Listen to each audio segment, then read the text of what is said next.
Hi, Eric Linask here. We're in San Jose, California at WebRTC Conference and Expo 5. And on the show with me today is Graham Holt from Daitan Group. Graham, thanks for joining me. Thank you very much. Pleased to be here.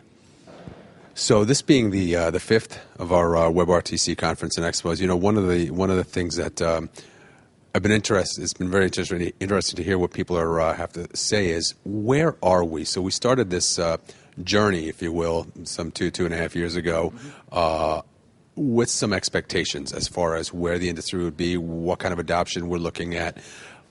Have we met those expectations so far? Well, I always tend to think we overestimate how quickly we're going to get to a point. If you look at the next 2 years, I think we set the goals too high. If you look over 5 years or even 10 years, I think we set the goals too low. And I think we're still in that early period. Things are starting to happen now, but we're still in the point of really overestimating what it's going to be in the very short term. But I think we're not dreaming high enough in terms of what it really could be to change the user experience, change people's lives the way that, for instance, the internet did as a whole. Does the lack of support from Apple and Microsoft, at least Microsoft until very recently, how much has that hindered adoption and sort of left us behind those expectations? Yeah, I think that's probably been the major, really the major stumbling block so far. At least for us as a software development company, it's the biggest hindrance to people moving forward is, this is only going to be available to 50% or 40% of my user base.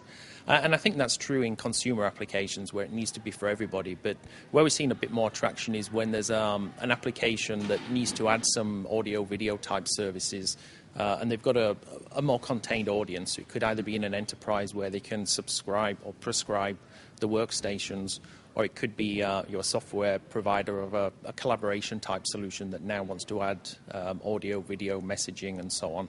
They can really release that in a mode where they can say it's going to be with Chrome and Firefox. They don't need to support the whole gamut of browsers.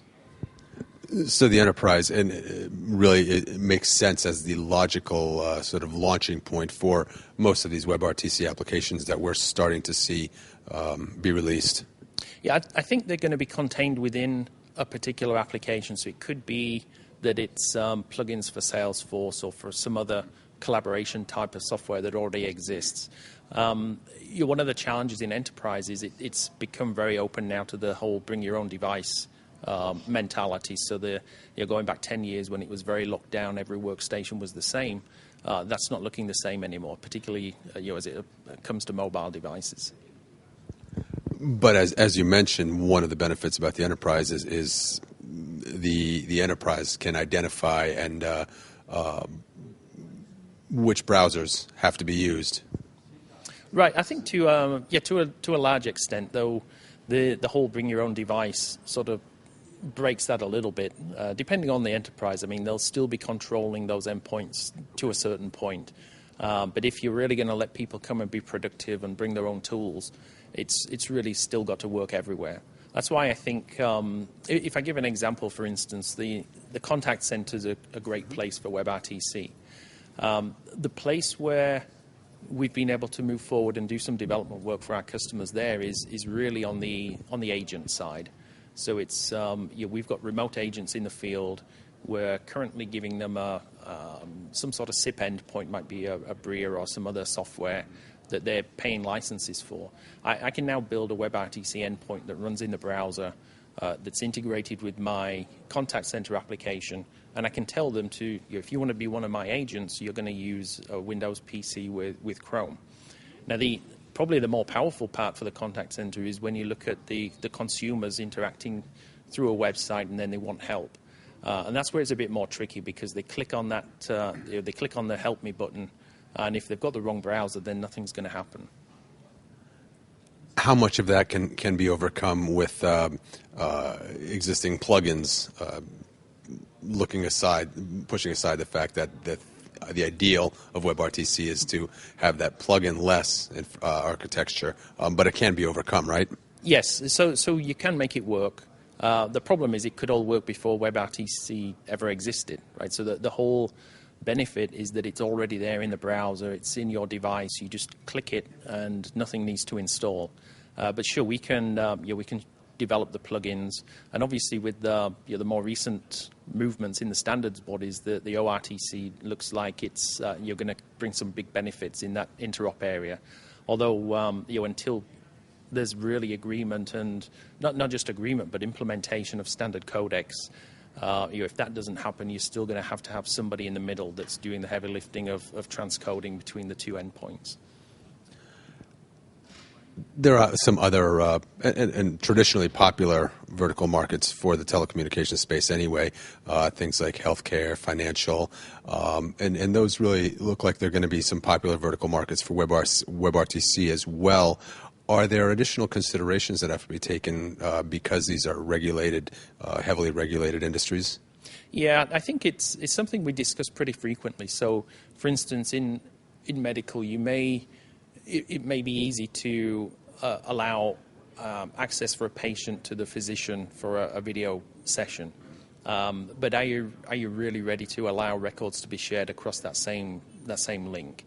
So in that case, you've got HIPAA coming into play in the finance, the regulation. So I think there's and these problems are not being solved by WebRTC, and I don't think it's the job of WebRTC to do that. Right? It's just a standard that enables this audio-video data sharing.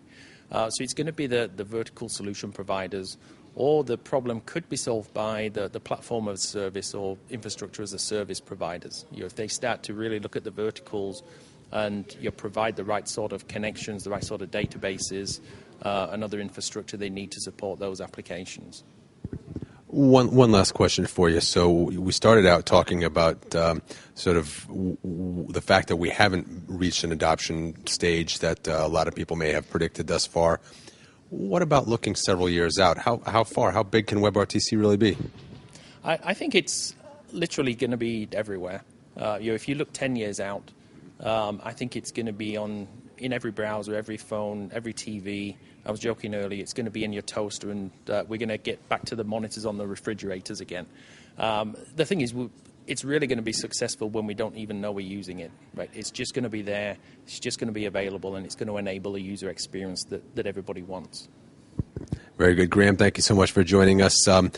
For more information on what Daitan Group is doing around WebRTC, where can our viewers go?